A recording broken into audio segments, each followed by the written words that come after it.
在西方对俄罗斯实施金融制裁的背景下，为了顺利开展贸易，印度和俄罗斯已经着手考虑启动卢比卢布支付系统。说到底，我们最关心的一个问题就是，对俄罗斯的制裁是否会反过来动摇美国的金融霸权，是否会动摇美元体系？黄先生对这个问题怎么看？我觉得已经在动摇了，因为我们知道，真正跟美国在一起制裁的只是美国、欧洲和一些主要的发达国家，比如说日本、澳大利亚、韩国这些国家。那么当然有一种观点就是说，参加制裁的国家，它的经济总量占到世界经济总量53%左右。但是还有另外一个呢，就现在在全世界大概13个万亿的外汇储备当中，金砖5国和其他没有参加这个制裁的一些发展中国家，这些国家都要和俄罗斯做生意，因为俄罗斯它不光是一个包广的大国，而且呢，它是个大宗产品的出口国。这大宗产品包括能源，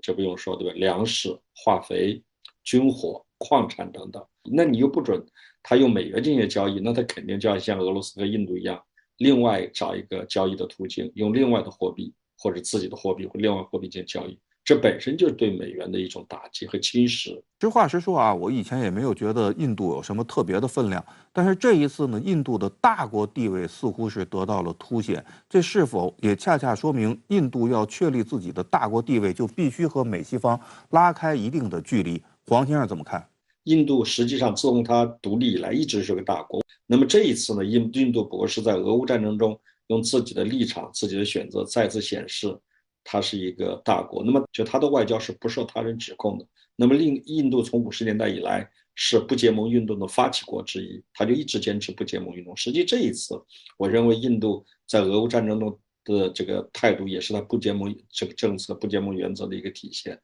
对于美国来讲，拜登已经讲过了，印度不牢靠。那么对于俄罗斯来说，印度牢靠吗？孙先生。他的这个外交政策呢，其实有他一个自己的一个逻辑啊，就是他原来是这个发展中国家当时搞不结盟运动的这非常重要的一个成员啊，甚至是发起国之一。第二个就是其实他的一个主要的一个战略目标呢，就是这个维持自己在南亚地区的这么一个霸主的这么一个地位啊，所以这种情况之下呢，其实他是这个在外交过程当中啊，他更多的是看重自身的这种利益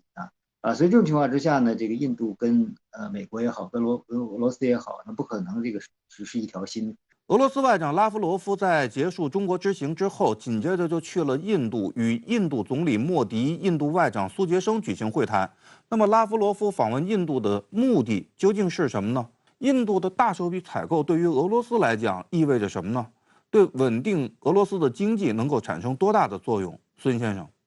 那么从这个印度方面呢，其实现在它的这个石油天然气啊，那么大部分是需要进口的大概83%的这个石油天然气都需要从国外进口。这个印度从自身的这个经济安全这个角度、能源安全这个角度，我觉得它这个不可能放弃跟俄罗斯做能源交易这样一个机会俄罗斯其实也需要这个新的一些买主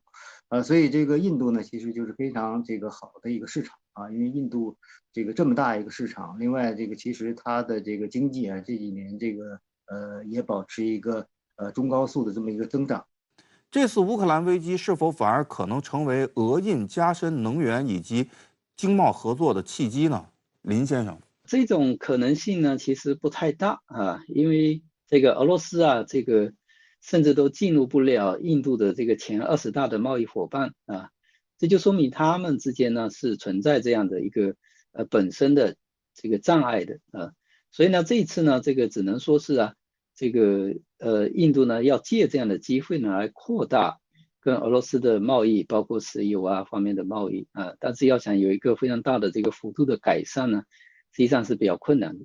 但在俄罗斯面临西方金融制裁的背景下，俄印两国如何进行贸易结算成为急需解决的问题。在国际贸易中，买卖双方通常以美元结算。目前，美国为首的西方国家将多家俄罗斯银行逐出 SWIFT 国际结算系统，还冻结了俄罗斯在海外的外汇资产。这一系列制裁迫使俄罗斯必须在对外贸易结算中绕过美元，寻找新的出路。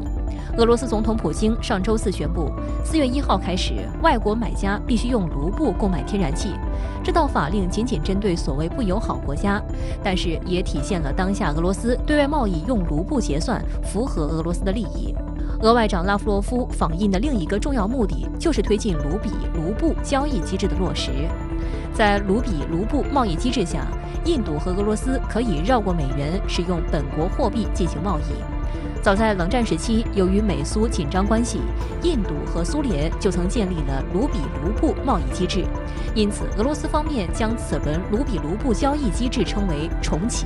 按照目前的计划，在交易过程中，印度的卖家将收到的卢布存入一家印度的银行，并兑换成卢比，反之亦然。俄方还希望印度将其统一支付系统与俄方的密尔支付系统连接起来，以便印度和俄罗斯的银行卡可以无缝使用。3月23日，有印度政府背景的印度出口组织联合会主席萨克希维尔曾向美媒表示，印度方面预计最早于3月底前出台卢比卢布的贸易结算机制，让印俄贸易更加便利。然而，俄印双方采取什么方式进行双边支付，最终还有个汇率问题。苏联时期的卢布卢比支付体系就曾闹出不愉快，原因是苏联单方面提高卢布汇率，让印度多付了不少钱。现在卢布汇率仍在剧烈浮动，如果双方都不能接受汇率，可能会诉诸不太受欢迎的以物易物的易货交易。不过，有分析认为，卢比卢布结算机制对于俄印两国都有重要意义，预计两国将全力推动该机制。对于印度来讲呢，因为它跟俄罗斯之间的一个经贸关系，它也不能断；而对于俄罗斯来讲呢，那就意义更大了。一方面是它是进行一个商品贸易，另外一方面更大的意义就是在于这个政治意义，就是来规避、打破这个美西方对俄罗斯的一个经济制裁，俄罗斯肯定是希望推动的。印度推行卢比和卢布的兑换机制，似乎不只是为了购买石油，也是为了减少美元的使用。印度央行行长此前已经表示，美国冻结俄罗斯外汇储备的做法引发多国警惕，而且印度已经将外汇储备多元化。俄印建立双边支付体系的新尝试，是近年来针对美元霸权的种种反抗的最新事例。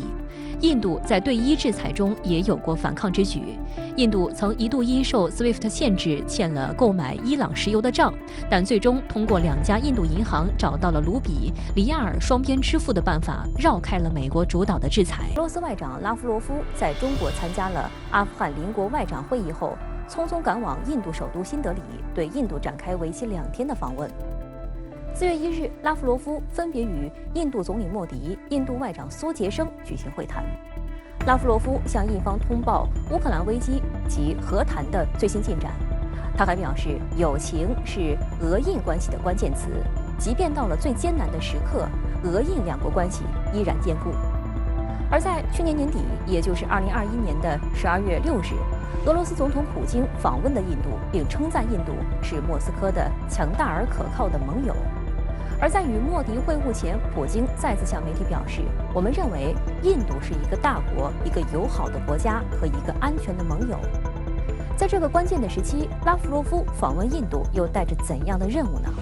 在针对乌克兰的问题上，拉夫罗夫表示，我们的西方同行希望把任何有意义的国际问题都归结为乌克兰危机，但实际上俄罗斯没有什么可掩饰的。